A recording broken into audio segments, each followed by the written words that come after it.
In the year 2137, humans had built a research station under the ice of Europa, one of Jupiter's frozen moons. The station was called Eco-7, and it was made to explore the deep ocean hidden beneath Europa's thick ice. Many scientists believed this ocean might hold alien life. Dr. Leah Kwan, a smart and curious xenobiologist, worked at Eco-7. One cold morning, she heard a strange sound through the station's sonar system. It was not a random noise. It came in a pattern like someone was sending a message. The sound repeated every few minutes, low and distant. Leah felt a chill run down her spine. "It's not natural," she said softly. "It's trying to talk." The team sent a drone deep into the ice to find the signal's source. But after a few hours, the drone stopped sending data. A second drone was sent. It also disappeared. Soon, the ice near the station began to crack and shift. The temperature dropped lower than ever before. The walls creaked, and equipment began to fail. Commander Elias Monroe, leader of the station, was worried. He ordered a full lockdown. No one was allowed outside. But then, the voices began. Late at night, the crew heard whispers in their radios and headsets. The whispers were soft and strange, like a language no one had ever heard. Some thought it was just a glitch, but others said the whispers sounded almost alive. Then one of the scientists, Dr. Patel, vanished. His room was empty, but his helmet was found on the floor, covered in glowing blue slime.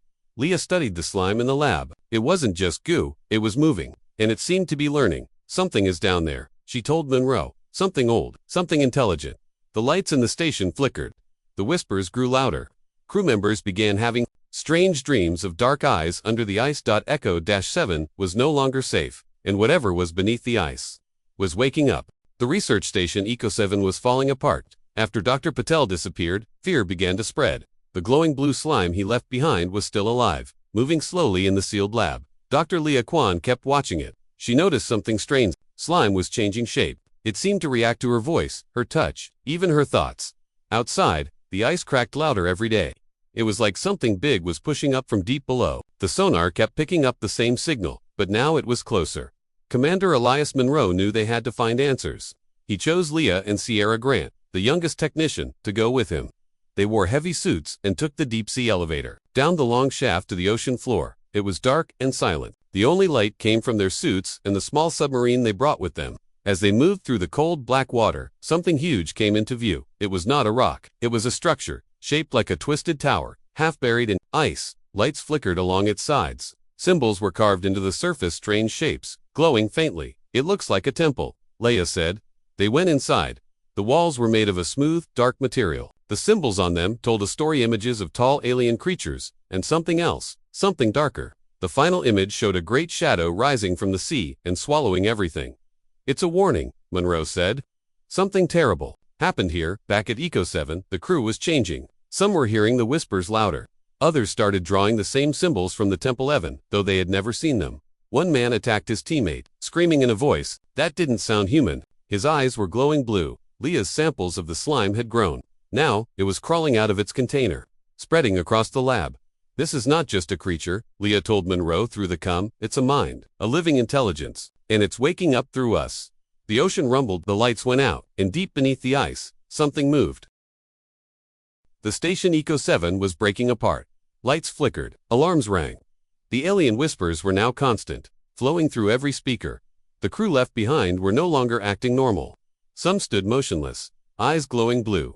Others spoke, in the same strange voice that echoed through the ice. Only Leah, Commander Monroe, and Sierra Grant remained in control of their minds. They locked themselves inside the control room, trying to send a message to Earth, but the system was infected. The alien signal had taken over their computers. Every message they sent repeated the same words in the alien voice. "We are here." Leah looked at Monroe. "We have one chance. If we destroy the core, we can stop it from spreading." The geothermal core powered the whole base. If it exploded, it would melt and collapse the ice, burying everything, maybe even the alien mind itself. Monroe nodded. "We'll need to go manual. It won't let us do it remotely." Leah volunteered. "You and Sierra take the escape pod. I'll do it." Monroe started to argue, but Leah smiled. "I started this. Let me finish it." They hugged quickly. Then Leah grabbed her gear and went down into the lower levels, where the air was cold and full of whispers. As Leah moved deeper, she saw the slime now covering the walls. It pulsed with light, like it was breathing. The voices grew louder. They tried to confuse her, calling her name, speaking in her mother's voice. But Leah kept walking. She reached the core. Her hands shook as she entered the final code. "Warning, core overload in 60 seconds. Above, Monroe and Sierra launched in the escape pod.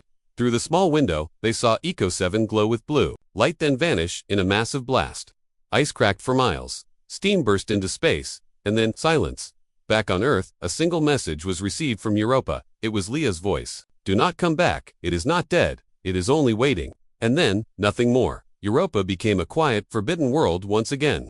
But deep below the frozen sea, something still moved slow, patient, and watching.